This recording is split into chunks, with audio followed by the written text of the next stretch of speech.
Hello and welcome back. And for those that are new here, my name is David McThomas. I'm a session guitarist based out of South Wales in the UK. And today I've got... I'm going to have to unplug it. Maybe I won't. Oh, yeah, I will. I'll leave it half plugged in.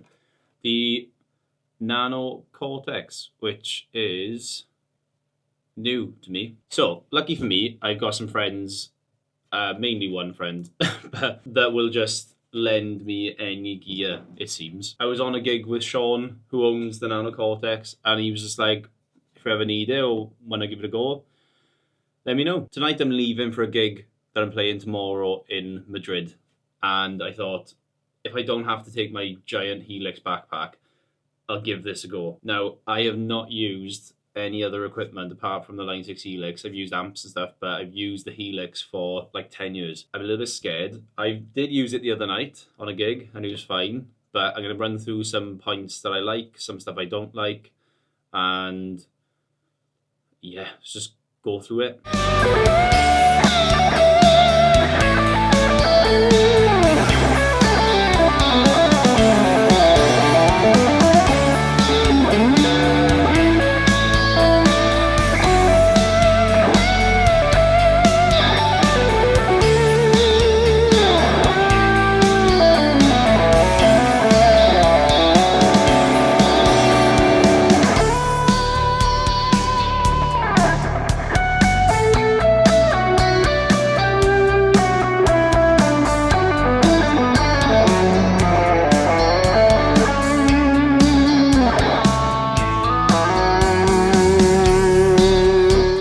Back up here now. It's probably worth saying that this video is not in depth. It's not nothing. I got like 2 hours before I need to leave for the airport, so I thought, why not make a video while I've got it? Let's go through the things I like, and then there's one thing I really don't like. Maybe it's inexperience. I'm happy to take all the criticism.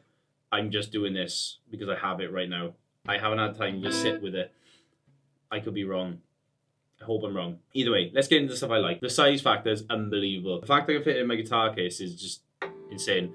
And that wasn't originally the plan. I was going to put it in my backpack. The second one, for me, is the sounds. The sounds are unbelievable. So this one, I believe, is Sean's capture of his 2 Rock, which is the clean sound.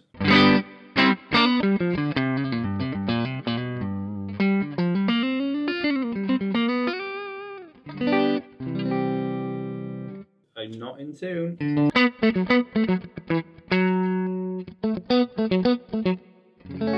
Nice. Then on the second foot switch, I've got clean chorus.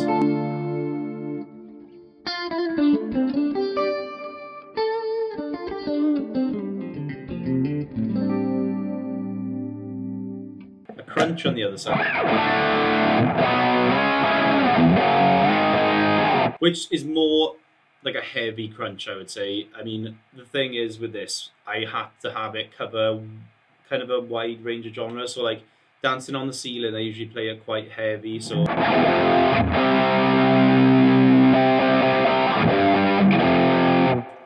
kind of vibe. Whereas Shove and Dance would be normally a bit more crunchy or something like that. This one kind of does both. And then I got the lead then, which is...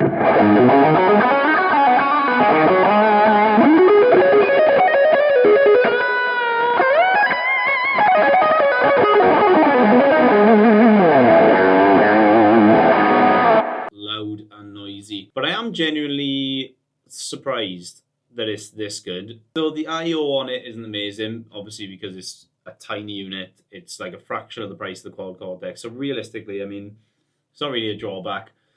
You can do lots of things with it. I mean, it sounds fantastic. It's not really user-friendly. You have an app, which is like super easy to use, which is fine. But actually on the unit, you can pretty much do everything you can do in the app, give or take. Because I remember I watched a video on it and it was quite in-depth. But this, I mean, it's not that simple, just from the box. But it's fine, as long as you've got the app. As long as you're not living in the 60s, you're fine. And my biggest gripe, the fact that it has a delay or a lag when you switch presets. So from my experience the other night, there was an audible sound gap in between the switching of the sounds. It's weird because the delay and the reverbs carry on, but there's an audio gap between your actual sound. So if I go,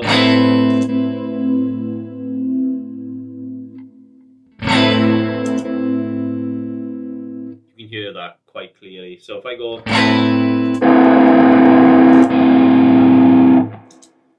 I don't know if it's because it's loading different captures or something like that. That is what's going to stop me from buying one of these.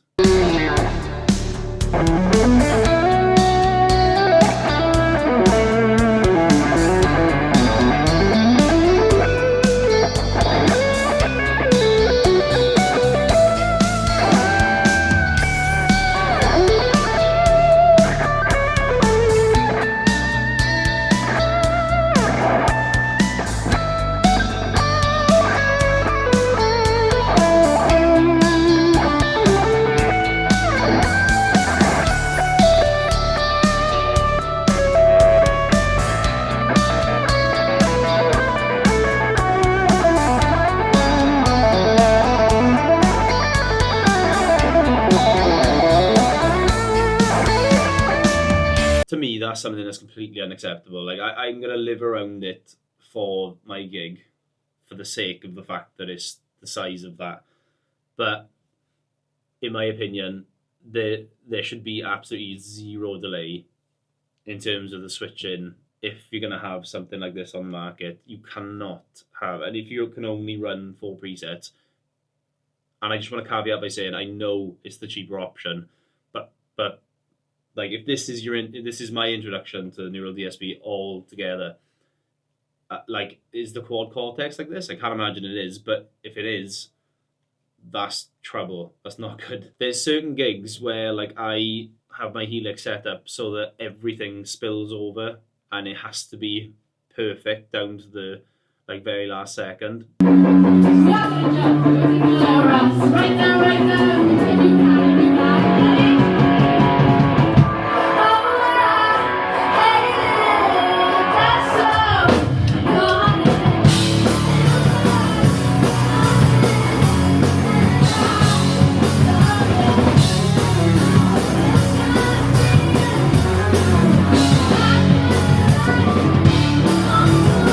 So in that footage, you can see that I have a snapshot that basically cuts out all of the frequencies to create like a telephonic kind of sound. And then I go back into my heavy sound then. That's not possible here. You can do it, but there's an audible gap and it's a pop. It's just not good, in my opinion. However, I would happily have one of these for the studio because it sounds absolutely amazing. I know that's usually the number one thing, but as a gigging guitarist, I mean, it's a big one, that is, the big switching. But